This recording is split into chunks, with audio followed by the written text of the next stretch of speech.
धरती के ऊपर पापों का बोझ बढ़ गया, धरती कांप रही है। कांपते कांपते धरती कहां गई? ब्रह्मा जी के पास। हे चतुर्मुखी,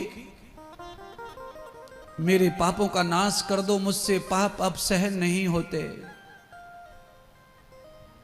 ब्रह्मा जी ने कहा, देवी पापों का नाश तो सिर्फ नारायण करते हैं, यह सिर्फ उनका ही काम है और आप उनकी पटरानी हैं, आप उन्हीं की अर्धांगिनी हैं।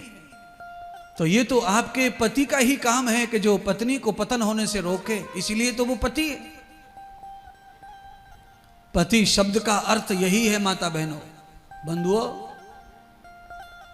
पति का अर्थ है पालन करने वाला, पोषित करने वाला, रक्षा करने वाला। जो होता है वो पति होता है।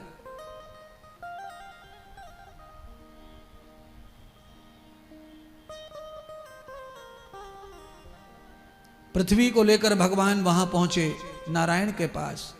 ब्रह्मा जी ने भगवान को सब बातें बताई। भगवान विष्णु ने कहा, देखो ब्रह्मदेव, मैंने पृथ्वी को अपनी शक्ति देके ही धरती बनाया है। जब ये मेरी पत्नी थी तब इनका नाम धरती नहीं था, पृथ्वी नहीं था, इनका नाम उस समय मेधनी था, मेधनी। मेदनी शब्द के अनेक अर्थ हैं। मेदनी का एक अर्थ है मादा।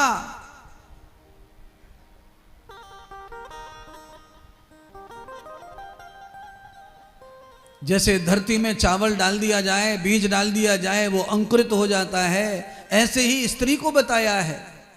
उसमें जो स्थापित कर दिया जाए वो उसे अंकुरित कर देती है, इसलिए मेदनी।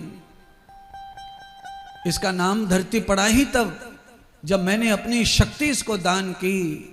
ब्रह्मा जी ने कहा, कौन सी शक्ति? तो कहा, मेरे पास में जो धैर्य रूपी शक्ति है वह शक्ति मैंने इसको प्रदान की, तभी तो धैर्य के कारण इसका नाम धरती पड़ा। जो सबके लिए धैर्य साधती है, जो सबको धारण कर लेती है। जेसीबी को क्या, ब्लास्टिंग को क्या, खुदाई को क्या, सबको पचा रही है धरती, फिर भी हम सबको संभाल रही है।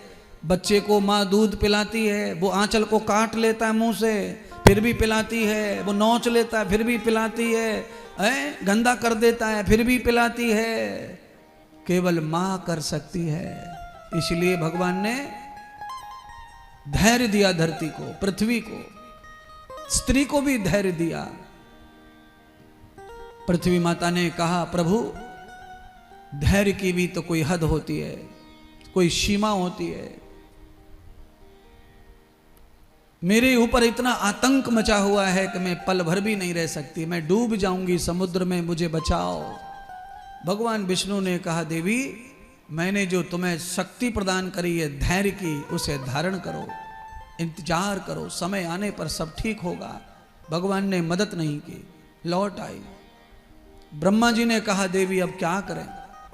सब देवता इकट्ठे हुए धरती की रक्षा करने के लिए। सब देवताओं ने तप किया और तप करने के बाद में धरती ने ही देवताओं की शक्ति से गाय का रूप धारण किया। बोलो गौ माता की जय।